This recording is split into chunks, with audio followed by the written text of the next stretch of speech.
Hi everybody, just a quick little follow-up on my video on my how for my New Year's resolution on being able to say hello and thank you in the languages of all of my patrons who come from other countries who are doing my group fitness classes. I am suspecting that there will be a few people who are thinking that they aren't gifted in languages, so in order to pursue such an idea for rapport building with their people is just out of the question.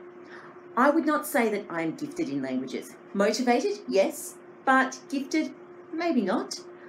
I know for myself, when I want to learn a language really well, I have to work really hard at it. It doesn't just come down to me like that. So I guess we've got to consider when it comes to giftedness, we speak more than one language. Take, for example, Indonesia.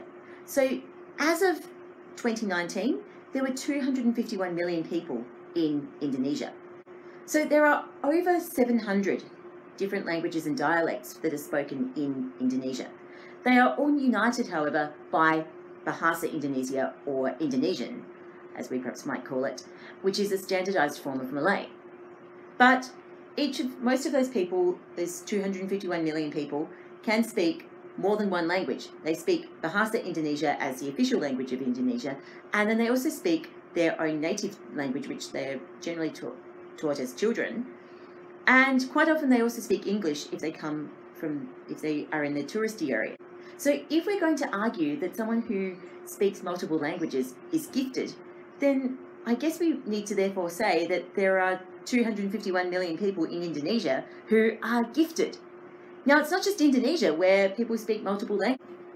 So I've traveled a bit through Europe, and it's not uncommon to find people who can speak multiple languages, quite often the language of their country, the main language of their country, but often they'll be able to speak English as well, and they'll often be able to speak languages of neighbouring countries in Europe without really skipping a beat.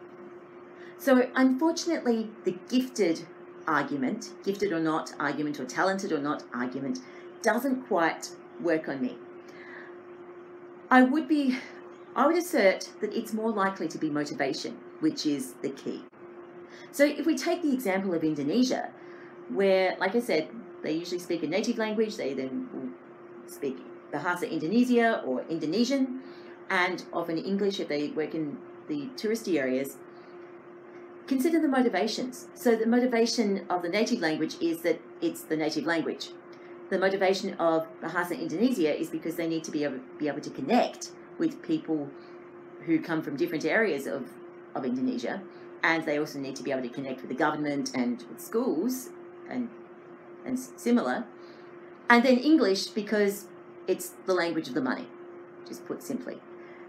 So you can see where there's motivation there. Almost every time when someone has suggested that it's giftedness that makes it possible for people to learn several languages, it's usually been an English speaker. So that means that English is the native language. English is also the language of education and business, and because at the moment English is the international lingua franca, it's not necessary to learn it as an extra language in order to make money. So that's three big motivators for learning a language, which are kind of perhaps missing for us as English speakers, or native English speakers, I should say. So consider that we're going to have to find different reasons or motivations for learning a language. So, for example, when I travel to a different country, the reason why I will learn a decent bit of the language is often not just because I want to be able to order food or coffee in that language, although it does help. It's because I sort of want to look a bit like a local. I also want to connect with the locals a bit more, and I also want to engage with the culture a bit more, and learning a little bit of the language helps me to do that. Of course, with my class participants, it is a little bit different. So I'm wanting to connect with them in this way in order to build rapport. So that's my motivation. I've found that building rapport with people through their language really does open up a class. It makes it a lot more fun and friendly. And that is what is motivating me to do that. So hopefully that dispels any people's hesitance about having a go with such a thing. Like I say, have a go, you create a memory, and as I've mentioned plenty of times, watch their eyes pop. So that's all for now. Stay tuned, stay classy. I'll see you next time.